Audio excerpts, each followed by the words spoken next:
My time has expired, and I recognize the ranking member, Mr. Correa, for 5 minutes for question.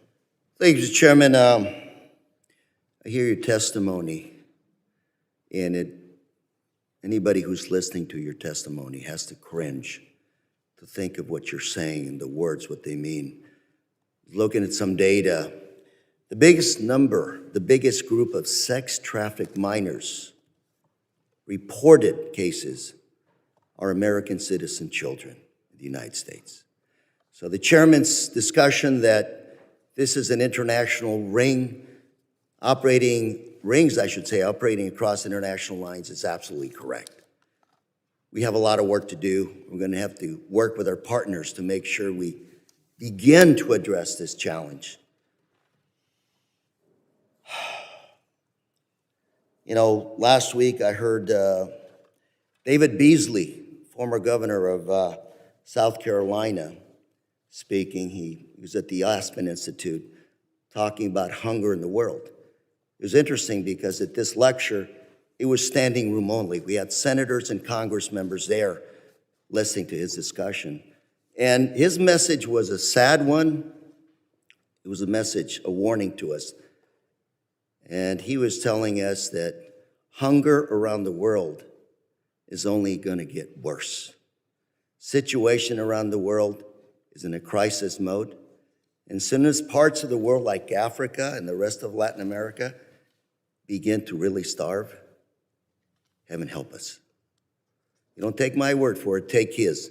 He won a Nobel Prize recently. He's former head of the UN World Food Relief Organization. And I say this to you because, again, during my opening statement, I said, we got to figure out the roots of this challenge. We can shut off the border. We'll do that. I doubt if it's going to work. You're still going to have children being trafficked. There's always a way when there's a profit to be made.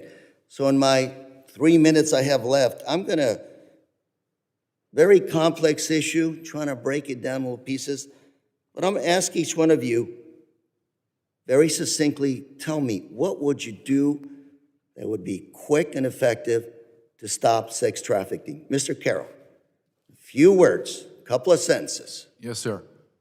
In order to stop child sex trafficking coming across the border must be closed, period.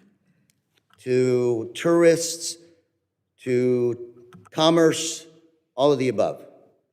Sir, we have ports of entry. That's where we come through. Ports of entry. We don't come through the steel fence. No, thank you. Ms. Hopper, what would you say? What would your answer be? To actually build on what Mr. Correa was saying, once the borders are closed, reinstate DNA testing. Thank you. Ms. Laren. You know, we found that child trafficking is complex. It involves law enforcement, it involves services to children, it involves multiple programs across the federal government. I think better coordination between those programs will help. Ms. Rodas. I believe we must designate child trafficking as a terrorist activity. This would unlock critical counterterrorism tools, including expanded intelligence collection, interagency collaboration, and financial sanctions to dismantle trafficking infrastructure through interagency Would that include additional resources? No. Okay, thank you. Ms. Laren, I'm going to focus on you in the last minute I have. 2020, GAO identified a host of problems with the Trump administration management of temporary shelters, failing to check state licenses of providers who ran these shelters, failing to conduct audits to ensure the facilities met standards, insufficient information sharing with their agencies. Anything happen with that? Were those issues taken care of? Yeah, as I mentioned in my testimony, we made 8 recommendations covering all of those deficiencies that we found in our work during 2018 and 2019.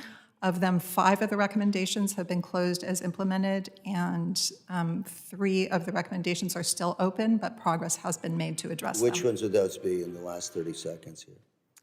I'm sorry? Which of the 3 recommendations are still open?